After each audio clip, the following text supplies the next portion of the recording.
On September 17, 2017 in Los Angeles, California, a phrase was said that ran throughout the sound waves of every cell phone, tablets, and computer across the world. It was on this day that my idol, Issa Rae, when approached with the question, "Who are you rooting for at that year's Emmy Awards?" proceeded to answer as such, and I quote, "I'm rooting for everybody black." I really am, end quote.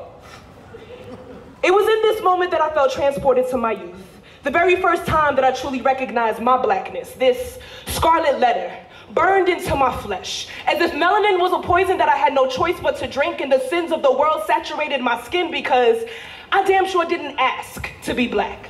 But yet, here I am, a little girl looking into the world hoping to find a reflection of herself, only to be met with a glass ceiling on which I saw the soles of the feet of people dancing upon my dreams, dressed in the latest privilege, a brand that many refuse to admit they inherently own. But when black children are suspended because their hair is considered a distraction, the standard is quite clear. And when black sounding names are met with more suspicion and less distinction than their white counterparts, the standard is quite clear. Our very existence is questioned. We cannot have the hair on our own heads, the fullness of our lips, or the thickness of our hips. Well, not really mine, but you know what I'm saying. But then again, it becomes a fashion trend when it's inappropriately appropriated. Selling melanin $30 for an hour session or $500 for lip injections. Meanwhile, all our lives we had to fight for this, to simply be okay. For my rights to simply take up space without being of service to you, of entertainment to you, or being considered a threat. Listen. I'm rooting for everybody black because I remember that Hattie McDaniel, the very first African American to win an Oscar, was only let into the all-white award ceremony as a favor. I'm rooting for everybody black because I remember that even the 44th president of these United States, Mr. Barack Obama, is still only seen by many as a nigger.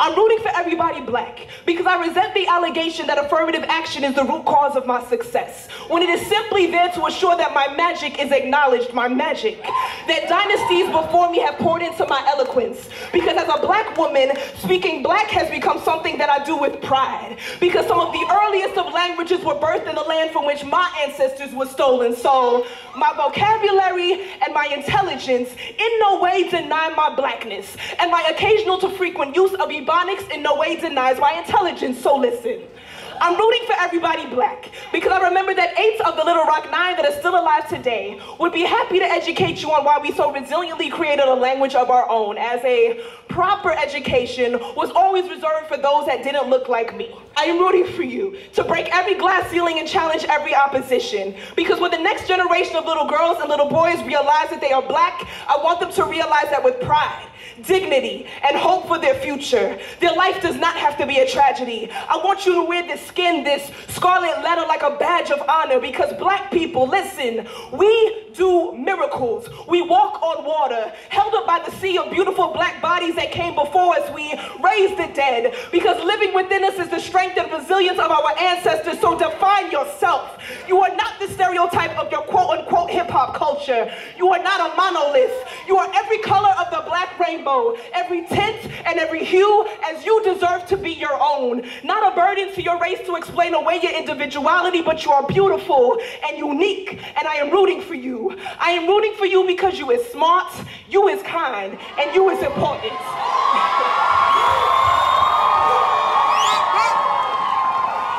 I'm rooting for you because you are elegant and divine. I am rooting for you because you are soulful and brilliant. You are loud and boisterous. You are meek and socially awkward. You are creative and you are unparalleled. I am rooting for you because black bodies like ours are still being sold as chattel today.